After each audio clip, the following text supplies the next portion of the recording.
فرحان كالظبيل للهلولة حط سلاح حطوم حيلة نضربوا شوفار الليلة. Bishut Moray Rabotai, avec la permission d'Hachem, dans la paracha de cette semaine, la paracha de Vaïgash.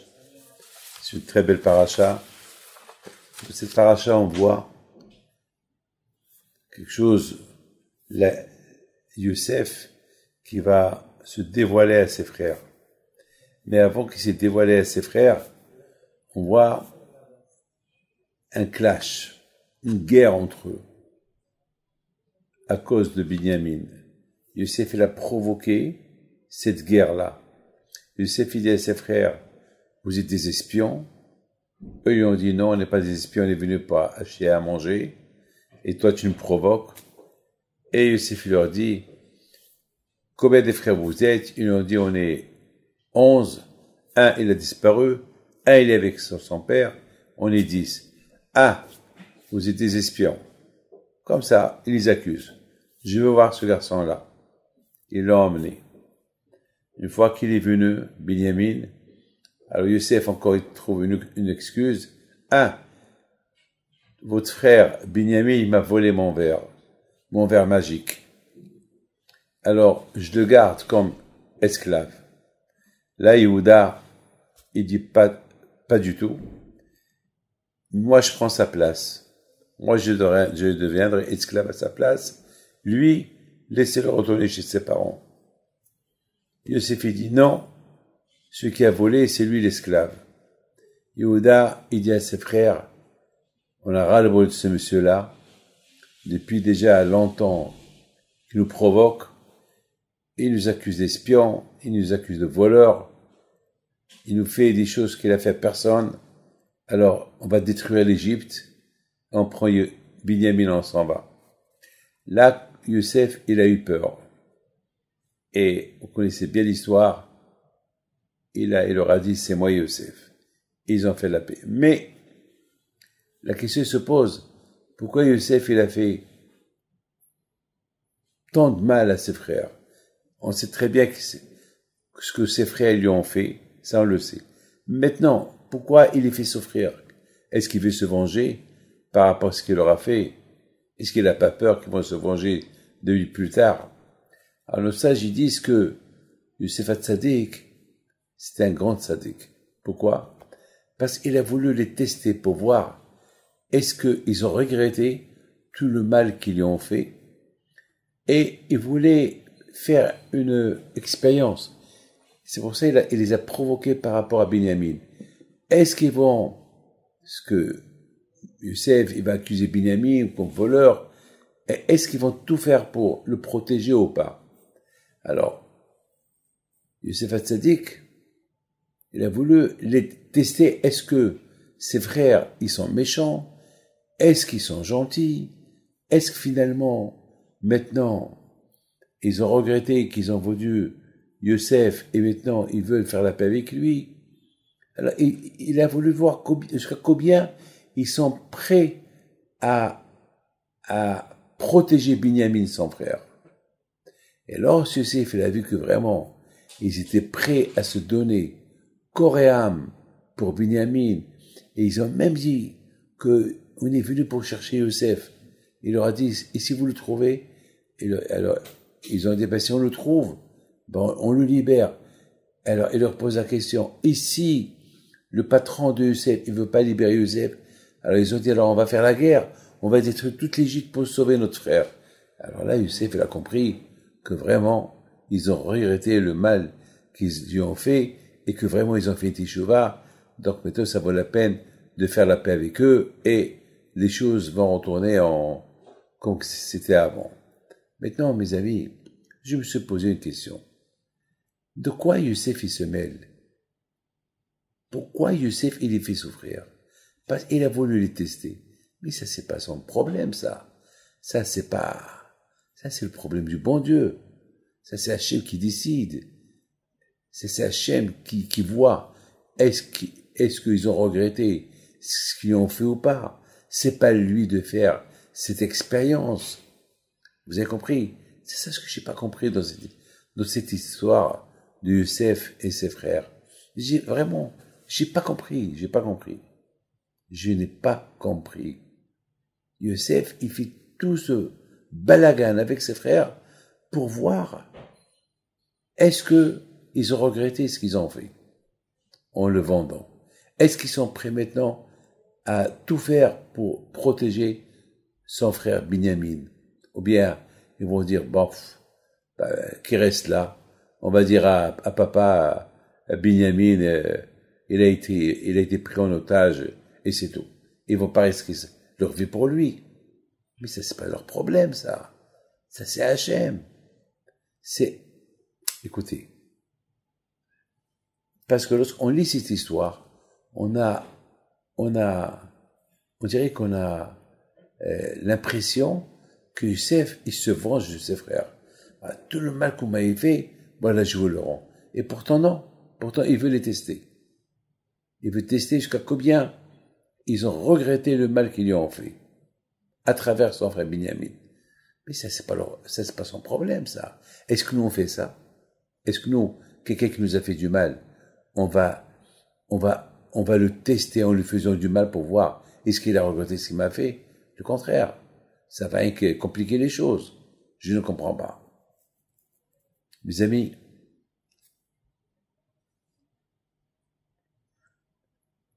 on vient de terminer la fête de Hanouka. La fête de Hanouka, c'est la fête de Aliyah, Ma'alil Bakodesh. C'est quoi Aliyah? Ça veut dire, il faut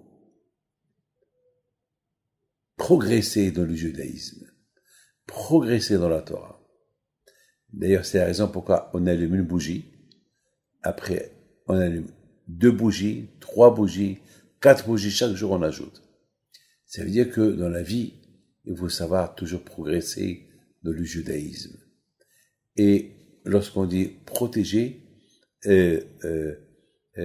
progresser dans le judaïsme, ça veut dire que pas moi seul, tout le monde avec moi. Et d'ailleurs, chacun chez lui, chacun il allume sa bougie de Hanouka, et chacun, il sait que cette fête de Hanouka, c'est pas que sa fête personnelle, c'est notre fête à nous tous.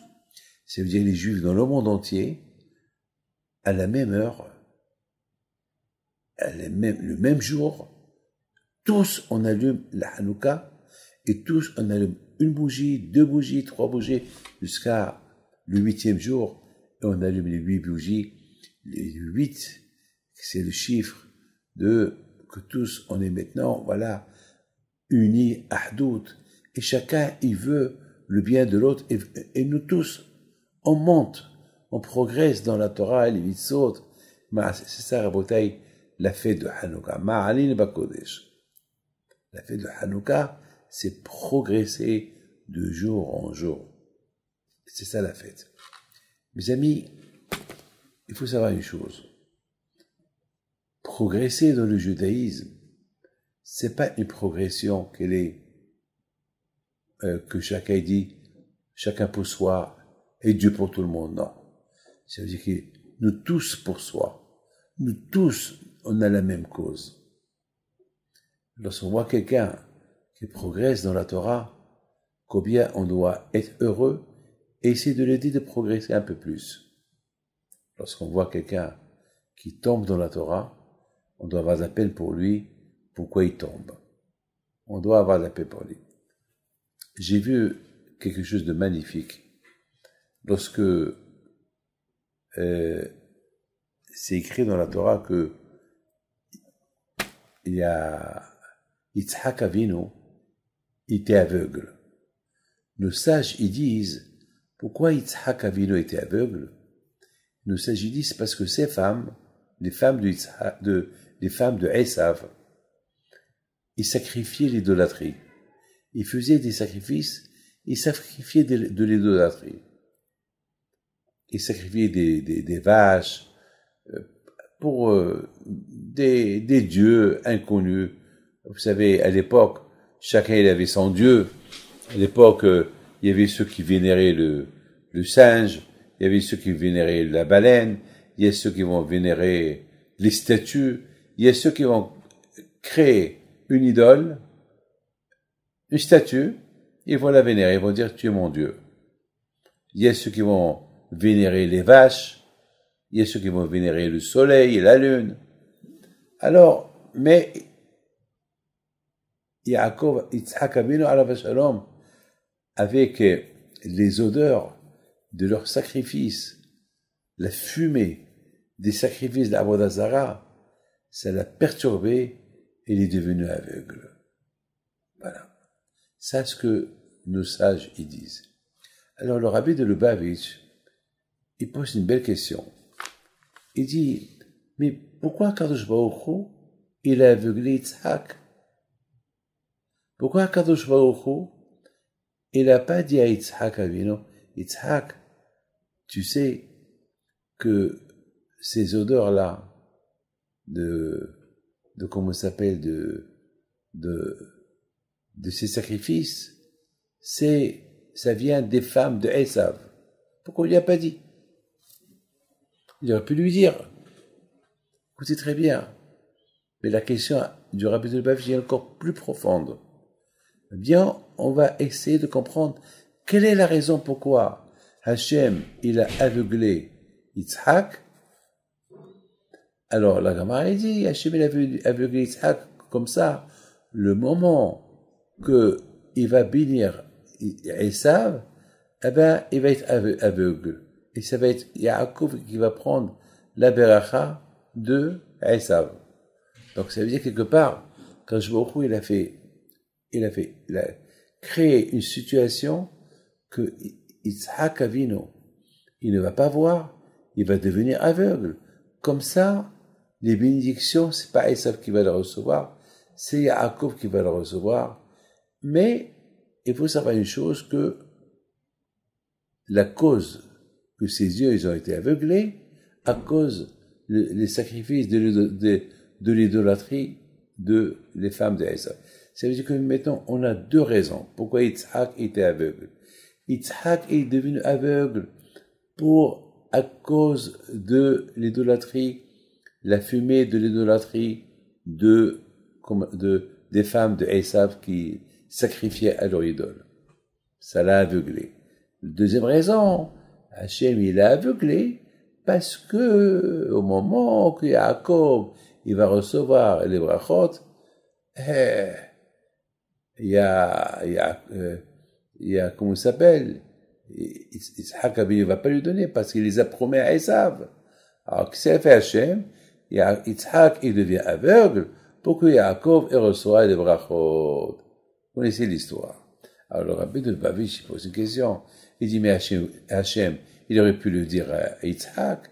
Hachem, il peut dire à Yitzhak, hey, Yitzhak, tu sais que Esav, c'est un rachat. Il ne mérite pas les brachot.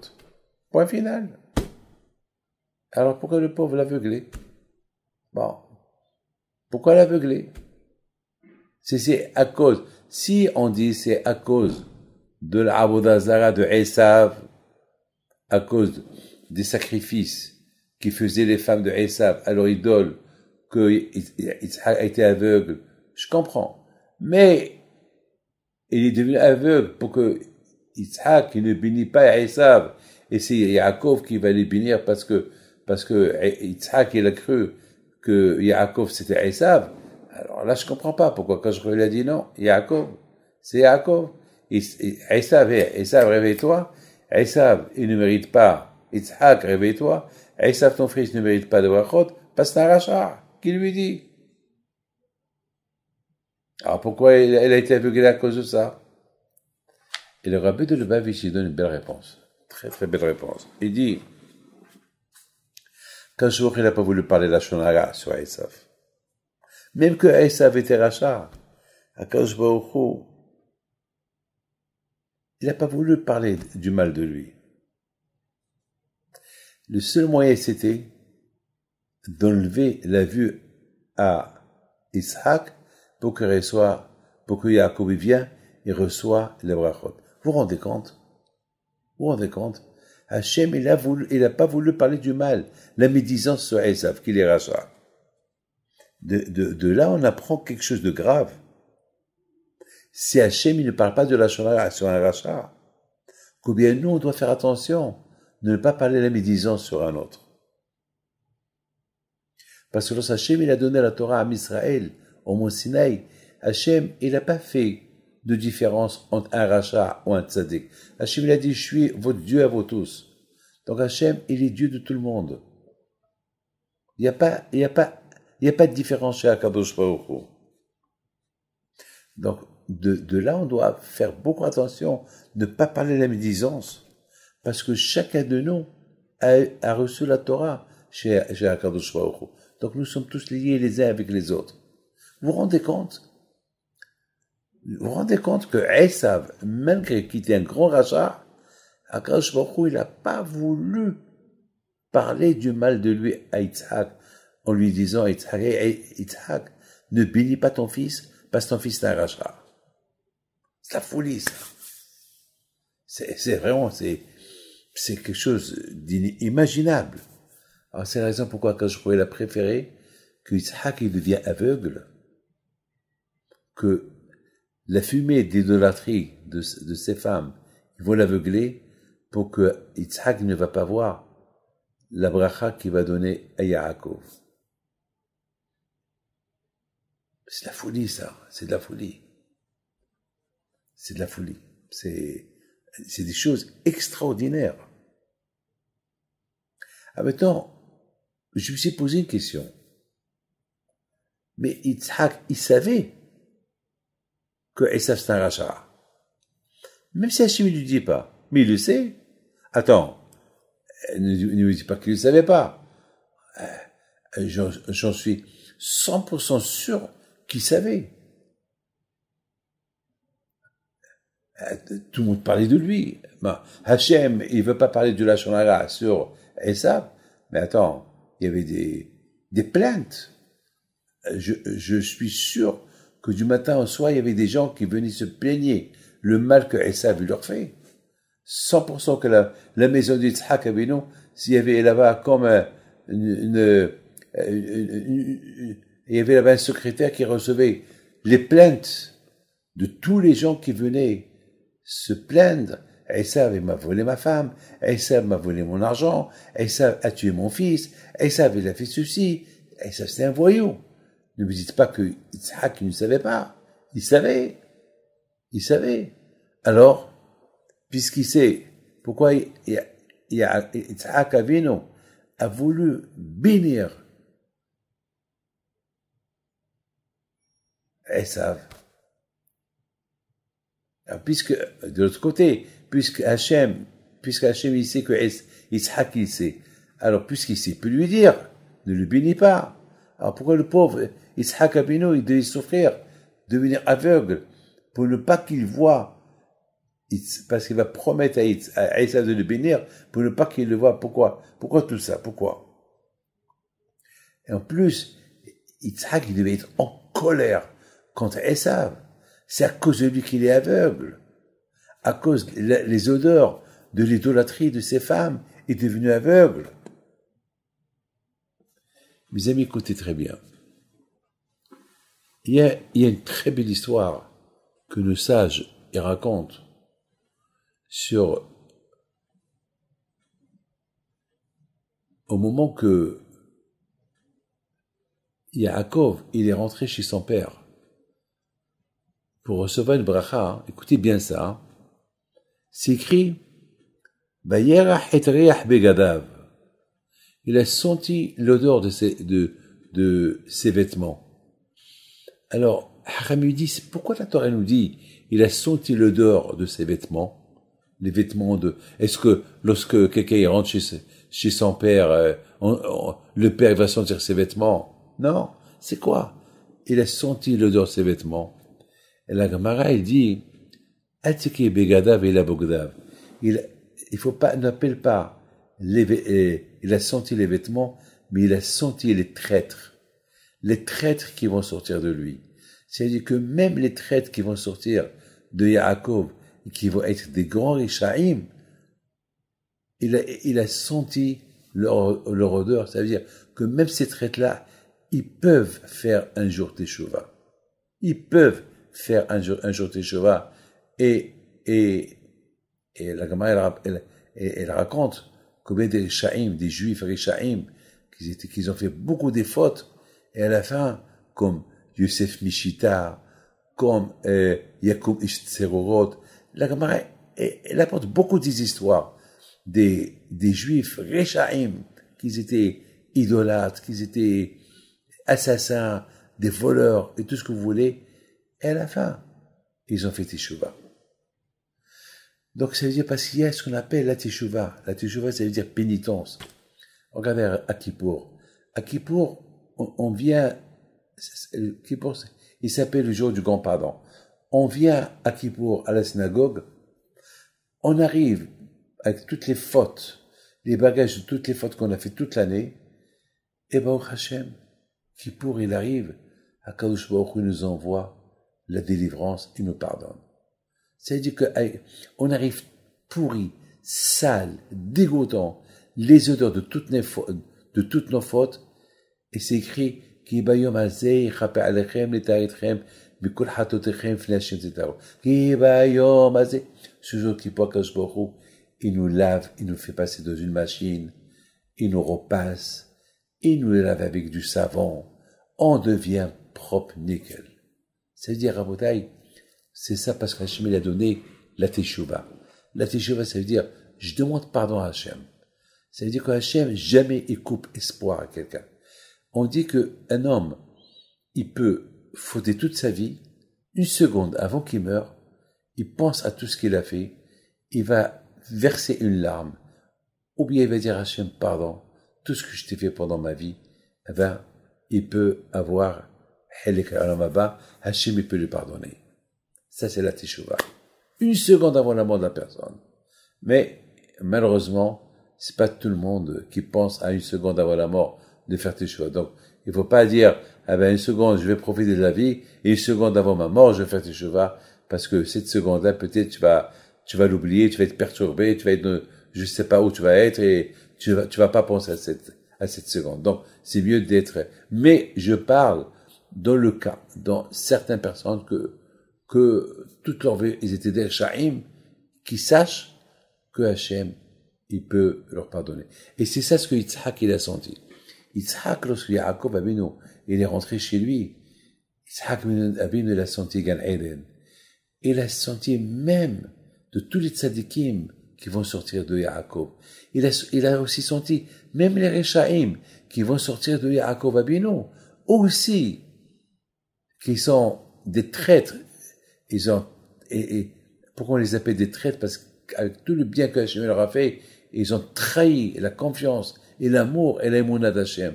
Même ceux-là. Et Yitzhak, il a senti, ils ont une bonne odeur. Parce qu'ils peuvent faire Teshuvah. Bien sûr, tant qu'ils n'ont pas fait Teshuvah, ils n'ont pas de bonne odeur. Mais ils ont le potentiel d'avoir une bonne odeur et faire Teshuvah. C'est comme mes amis, j'ai un flacon de parfum dans mes mains. Eh ben, le parfum, il est dans le flacon. Mais il y a le potentiel que je peux l'ouvrir et je m'arrose avec ce parfum, je vais me sentir bon. Donc, la Teshuvah, c'est le potentiel. La Teshuvah, c'est le flacon. Ça veut dire, il y a le potentiel. Et c'est ça, Rabotai, ce qu'elle a senti. Yitzhak Avinu chez Yaakov. Mais écoutez, tout à l'heure, on a posé la question.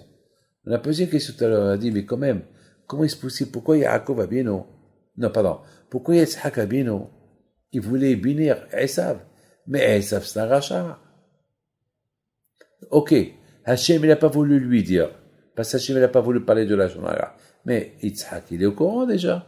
Déjà, comme je vous dis tout à l'heure, combien des milliers de personnes, ils sont venus à sa maison, poser plainte contre lui. Et le pauvre Yitzhak, qu'est-ce qu'il pouvait faire? Même si personne ne vient se plaindre chez Yitzhak, mais il sent l'odeur de Avodah Zara. Il voit qu'il est devenu aveugle à cause de l'odeur de l'idolâtrie que les femmes de Esav, ils sacrifient à leur idolâtrie, alors que Yitzhak Avinu, c'était un sacrifice, c'était un tzaddik, et il croyait qu'en Dieu, et il combattait l'idolâtrie, comme son père, il a combattu l'idolâtrie, et ce Esav là, son fils, il a porté l'idolâtrie à la maison d'Yitzhak Avinu. Ouais, Yitzhak ne sait pas. Alors, mes amis, je pense comme ça, que Yitzhak Abinu, il a dit que, de toutes les façons, le potentiel de la Teshuvah, il existe. Même Yaakov, mon fils, même qu'il est tzaddik, mais il y a des sha'im qui vont sortir de lui. Et ces sha'im-là, on les appelle bogdim, on les appelle des traîtres. Et malgré tout, même ces traîtres-là, ils sont bons. Pourquoi? Parce qu'il y a le potentiel, il peut faire Teshuvah. D'ailleurs, il y a beaucoup des Rishaïm, qui étaient des grands Rishaïm, et ils ont fait Teshuvah. Et la voix du ciel, elle est sortie, elle a dit, vous avez Helek al-Olam Haba, une voix du ciel qui leur a donné le gros lot, la loterie, le loto. Oh, avec tout le mal que vous avez fait contre Dieu, vous avez Helek al-Olam Haba, grâce à la Teshuvah. La Gemara a dit, Yesh kone olamo b'sha'achat. Il y a un juif, il y a une personne qui peut acheter le paradis en une minute, s'il fait Teshuvah. Il peut avoir aussi un grand tzaddik, que toute sa fidélité de tzaddik, il peut parler un peu de médisance, il peut tout perdre. Tout ce qu'il a fait, il peut le perdre. Donc, Yitzhak Abinu, il connaissait déjà cette étude qu'on vient de dire. Il la connaissait. Donc, Yitzhak Abinu a dit, bon, Esav, c'est un traître, mais c'est mon fils. Comme Yaakov, c'est mon fils.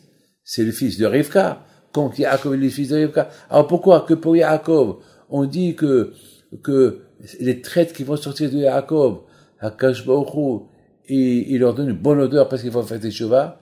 Et pourquoi pas les traîtres qui vont sortir de Esav? Peut-être eux aussi. Ils peuvent faire Teshuvah. Pourquoi il n'y a pas eu des gens qui sont sortis de Esav, ils sont convertis, ils sont devenus des grands tzadikim?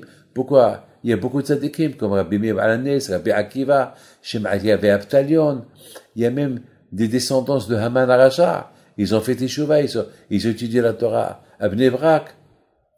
Alors, c'est la raison pourquoi Yitzhak Abinu, il a voulu bénir Esav. Pourquoi il a voulu? Parce qu'il a dit, c'est vrai, c'est un rachat, mais ils peuvent sortir de lui des traîtres qui vont faire Teshuvah. Ils peuvent sortir de lui des traîtres, des gens qui vont se convertir, qui vont devenir des grands tzadikim, comme Rabbi Akiva, comme Rabbi Meir Alanes, comme Shemaïa Avtalion, comme Ankeros, etc. C'est la raison, Rabbi, pourquoi il avait tous les raisonnements.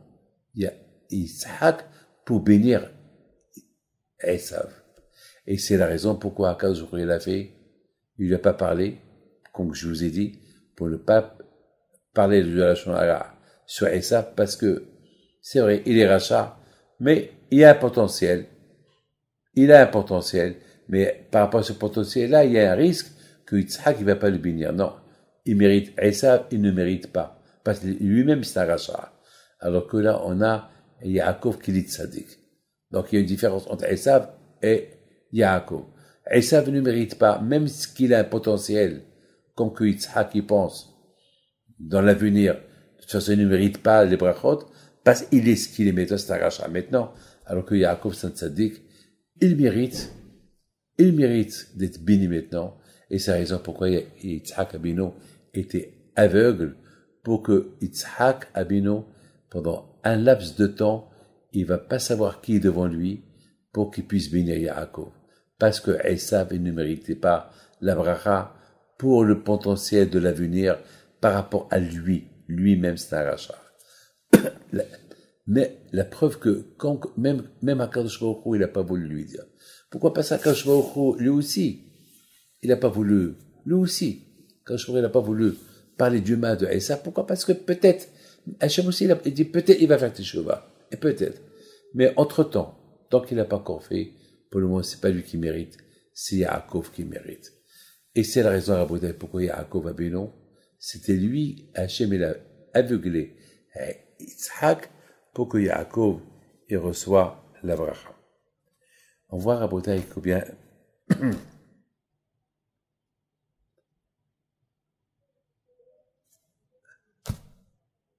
Akadosh Baruch Hu, il est super. Akadosh Baruch Hu, il est extraordinaire. Akadosh Baruch Hu, il est extraordinaire. il a fait à ce que le vêtement de Yaakov Abeno, il sentait très bon. Ça veut dire, même les Sha'im qui vont sortir de lui, ils ont un potentiel de faire teshuvah.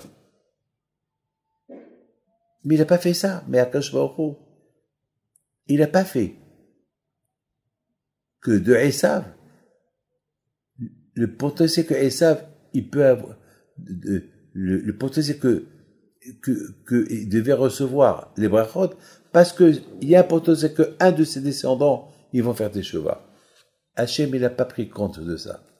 Pourquoi? Parce qu'Hachem, il a pris compte déjà de Yaakov lui-même, qui était un tzaddik. Puis si Yaakov c'est un tzaddik, alors il y a une chance que même ceux qui vont sortir de lui, la plupart ils vont être tzaddikim, mais pour les peu qui vont sortir de lui, qui vont pas être tzaddikim, ils ont un potentiel par rapport à Abraham, Yitzhak, Yaakov, qui étaient des grands tzaddikim, ils peuvent faire teshuvah. Mais ils savent quel potentiel. On dit, ma'aseh avot siman labanim, ce qu'il faut les parents, les enfants vont faire. Yitzhak, c'est un tzaddik. Abraham, c'est un tzaddik.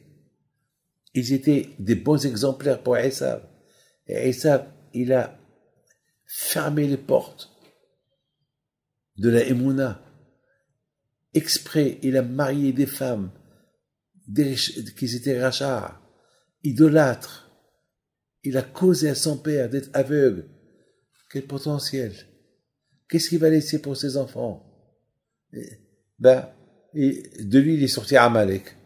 De lui, ils sont sortis que des Rechaim. Que des gens qui étaient athées, qui ne croient pas en Dieu. Et ceux qui sont sortis de lui plus tard, et ils étaient des grands tzadikim, ça c'est un travail que eux-mêmes, ils ont fait sur eux. Ça ne vient pas de Esav. Ça vient d'un travail de eux-mêmes, Je vous pose une question.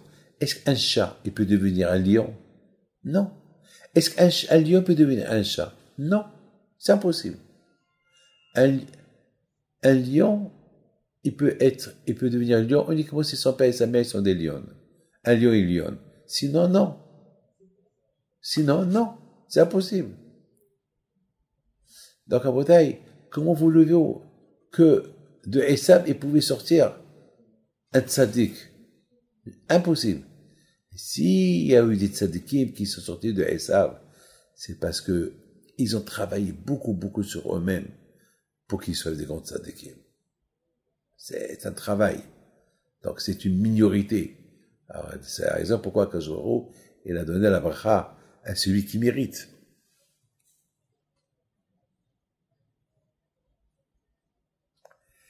Hachem, il a dit, pourquoi je veux donner la bracha à Esav? Pourquoi je vais laisser Yitzhak donner la bracha à Esav? Alors que Esav, c'est un rachat. Lui-même, c'est un traître. Lui-même, il va pas faire le teshuvah. Avec toutes les chances qu'on lui a données, il veut pas faire teshuvah. Pourquoi on va lui donner une chance? C'est impossible.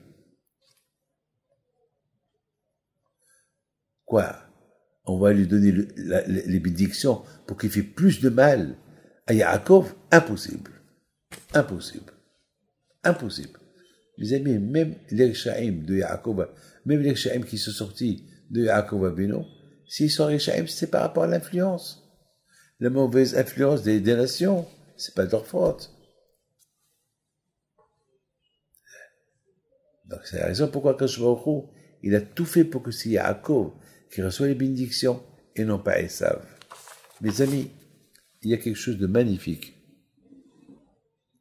que je viens de vous dire maintenant, et maintenant vous comprenez très bien pourquoi Yosef HaTzadik, tout à l'heure on a posé une question, quelle est la raison que Yosef HaTzadik, il a voulu faire, on dirait qu'il faisait du mal à ses frères.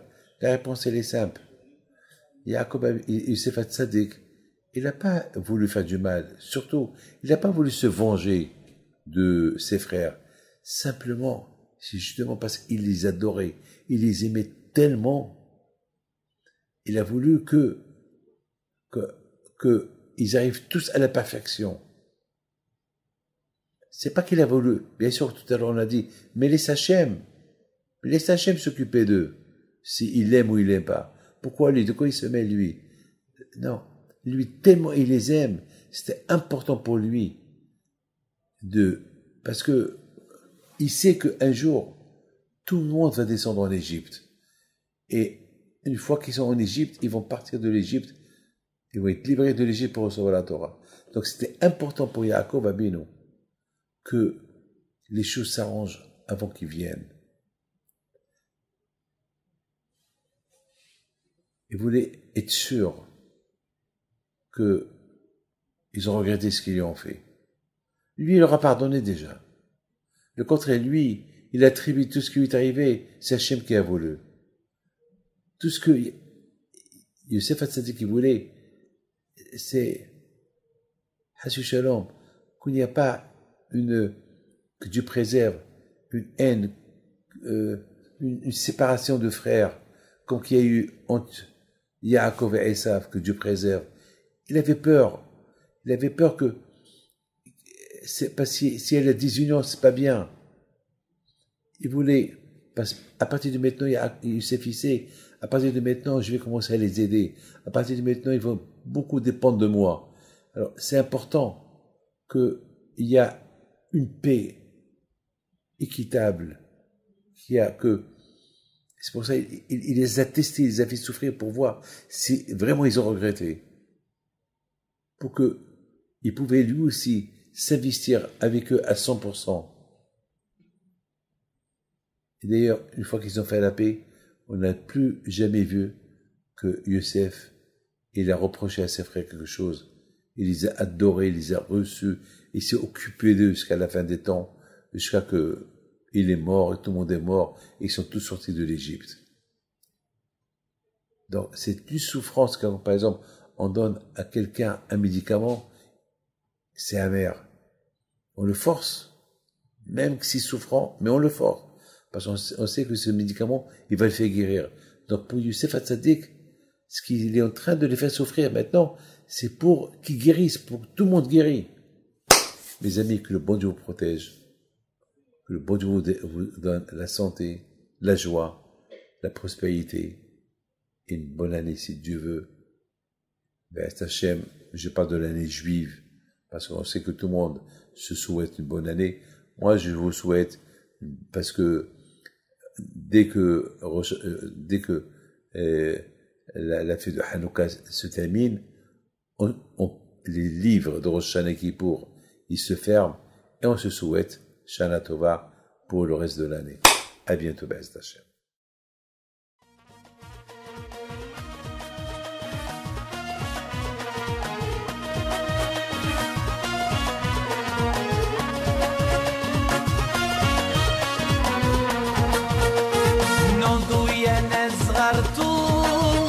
على ربيع حيم بنتو وقف لنا زي خود